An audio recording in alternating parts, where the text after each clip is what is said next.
नहमदुहु व नसल्ली अला रसूलिहिल करीम अम्मा बाद औज़ु बिल्लाहि मिनश शैतानिर रजीम बिस्मिल्लाहिर रहमानिर रहीम रब्बि इश्रह ली सदरी व यस्सिर ली अमरी वाहलुल उक़दतम मिन लिसानी यफ़क़हू क़ौली। अस्सलामु अलैकुम व रहमतुल्लाहि व बरकातुहू। कैसे हैं आप सब? इंशाअल्लाह खैर आफ़ियत से होंगे। अल्लाह ताला आपको ईमान की बेहतरीन हालत में रखे, आमीन। दुनिया आखिरत दोनों सवार दे, आमीन सुम्मा आमीन। हम दुआ के बारे में बात कर रहे थे। मुझे उम्मीद है कि आपने वो लेक्चर सुने होंगे और उससे फ़ायदा भी उठाया होगा, और कुछ बात रह गई थी दुआ के बारे में, तो आज कोशिश करूँगी कि उसको हम मुकम्मल कर लें ताकि आगे बढ़ सकें। हम देख रहे थे कि किस किस मौके पर की गई जो दुआ है अल्लाह ताला कभी रद्द नहीं करते, और उसी में एक मौका होता है बारिश का। जब बारिश होती है तो हम क्या कर रहे होते हैं? हम अपने लिए पकोड़े बना रहे होते हैं, गरम गरम पकवान पक रहे होते हैं हमारे घरों में। बारिश हो रही है, एंजॉय कर रहे होते हैं, बारिश में नहा रहे होते हैं। तो बारिश में जो बारिश के वक्त जो दुआ की जाती है अल्लाह ताला उसे कभी रद्द नहीं करते, इसलिए कि बारिश को अल्लाह ताला ने अपनी रहमत से फरमाया कि ये मेरी रहमत है बारिश। तो उस रहमत की जब बारिश हो रही हो तो उस वक़्त दुआ की जाए। कोशिश कीजिएगा ये जो मौके अल्लाह ताला ने हमें दुआओं के दिए हैं इनको हम ज़ाया ना करें, क्योंकि एक मरतबा गुज़र गया, दूसरी मरतबा पता नहीं तीसरी बार बारिश हो तो हम हो या ना हो। अपने लिए, अपने प्यारों के लिए दुआओं की हमें हमेशा ही ज़रूरत रहेगी। आप सल्लल्लाहु अलैहि वसल्लम ने फरमाया कि अगर तुम ये चाहते हो कि तंगी में तुम्हारी दुआएं कबूल हो तो खुशहाली में भी दुआएं किया करो। यानी ऐसे मौके पर दुआ की जाए कि जब आपको दुआ की ज़रूरत नहीं थी मगर आपने फिर भी दुआ की, आप फिर भी अल्लाह ताला से जुड़े रहे। ये आगे ये है कि अगर मुर्ग की आवाज़ आप सुनते हैं, मुर्ग जब अज़ान दे रहा हो उस वक़्त आप उसकी आवाज़ सुनकर तो अल्लाह ताला से अपने लिए फ़ज़ल मांगना चाहिए। आप सल्लल्लाहु अलैहि वसल्लम फरमाया कि जब तुम मुर्ग की आवाज़ सुनो तो अल्लाह ताला से इसका फ़ज़ल मांगो। अल्लाहुम्मा इन्नी अस्अलुका मिन फ़ज़लिक, कि अल्लाह मैं तुझसे तेरे फ़ज़ल का सवाल करता हूँ, क्योंकि जो मुर्ग है वो फ़रिश्ते को देखकर आवाज़ निकालता है।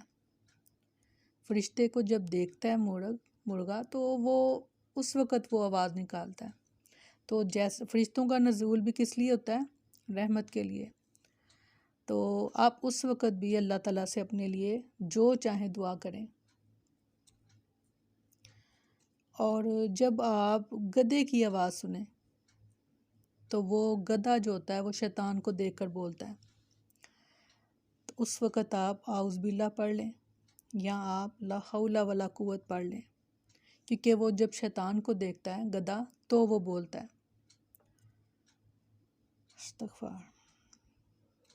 फिर है फ़र्ज़ नमाज़ों के अख्तिताम पर। जब आपकी नमाज मुकम्मल हो जाए, फ़र्ज़ नमाज मुकम्मल हो जाए तो उस वक्त आप दुआ जो करेंगे नमाज के बाद वो अल्लाह ताला ज़रूर पूरी करेंगे इंशाअल्लाह। आप सल्लल्लाहु अलैहि वसल्लम से पूछा गया कि कौन सी दुआ ज़्यादा कबूल होती है। आप सल्लल्लाहु अलैहि वसल्लम ने फरमाया रात के आखिरी निसफ़ हिस्से के दरमियान और फ़र्ज़ नमाज़ों के अख्तिताम पर की जाने वाली दुआ। इस हदीस से उलमा ने दो मफ़हूम अख़ज़ किए हैं।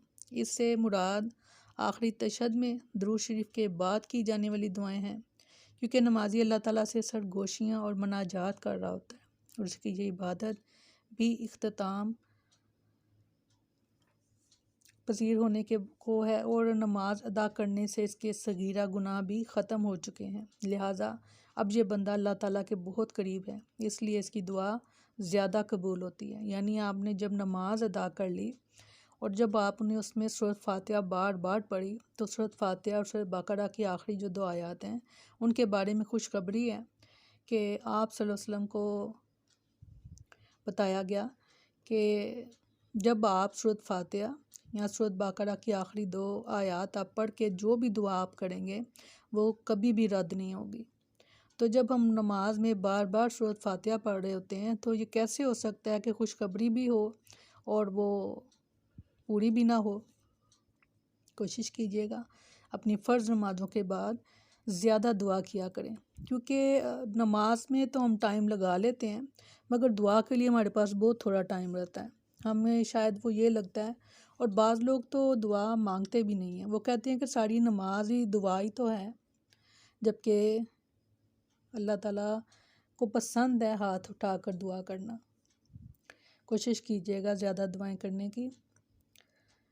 پھر یہ ہے کہ اگر کوئی آپ کے سامنے نہیں ہے، آپ کا کوئی دوست، کوئی بہن، کوئی بھائی، تو آپ اس کے لیے اس کے پیچھے سے اس کے دعا کر رہے ہیں، یعنی آپ صلی اللہ علیہ وسلم نے فرمایا کسی مسلمان کی اپنے مسلمان بھائی کے لیے اس کی پیٹھ پیچھے دعا ضرور قبول کی جاتی ہے، دعا کرنے والے کے پاس ایک فرشتہ مقرر کر دیا جاتا ہے، جب بھی وہ اپنے بھائی کے لیے دعائے خیر کرتا ہے تو فرشتہ آمین کہتا ہے اور ساتھ ہی یہ بھی کہتا ہے کہ یہ بھلائی آپ کو بھی نصیب ہو۔ بہت پیاری ایک بات یہاں سے میں جو پتہ چل رہی ہے عمل کے لیے، کہ جو آپ کو اپنے لیے چاہیے اس کی دعا آپ دوسروں کے لیے کر دیں، اور آپ کے لیے فرشتے دعا کر دیں گے کہ اللہ اس کے لیے بھی ایسے ہی۔ اگر آپ کو مال چاہیے تو آپ کسی بھی بہن بھائی کے لیے دعا کریں کہ اللہ تعالیٰ اس کو رزق حلال وسیع اور کشادہ عطا فرمائے، اور فرشتے آپ کے لیے دعا کر دیں گے۔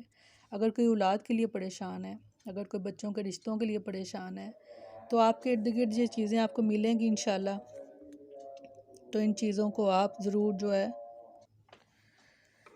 اور ایک موقع ہوتا ہے آب زمزم پیتے وقت کی دعا، آپ اس وقت آب زمزم پیتے ہوئے آپ جب دعا کریں گے تو انشاءاللہ تعالیٰ اللہ تعالیٰ اس کو اپنی بارگاہ الہی میں ضرور قبول اور منظور فرمائیں گے، اور یہ دعائیں اکثر آپ کرتے رہیں گے تو انشاءاللہ تعالیٰ آپ کامیاب رہیں گے انشاءاللہ۔ سبحانک اللہم و بحمدک نشہد ان لا الہ الا انت نستغفرک و نتوب الیک۔ سبحان ربک رب العزت عما یصفون وسلام علی المرسلین والحمد للہ رب العالمین۔ السلام علیکم ورحمۃ اللہ وبرکاتہ۔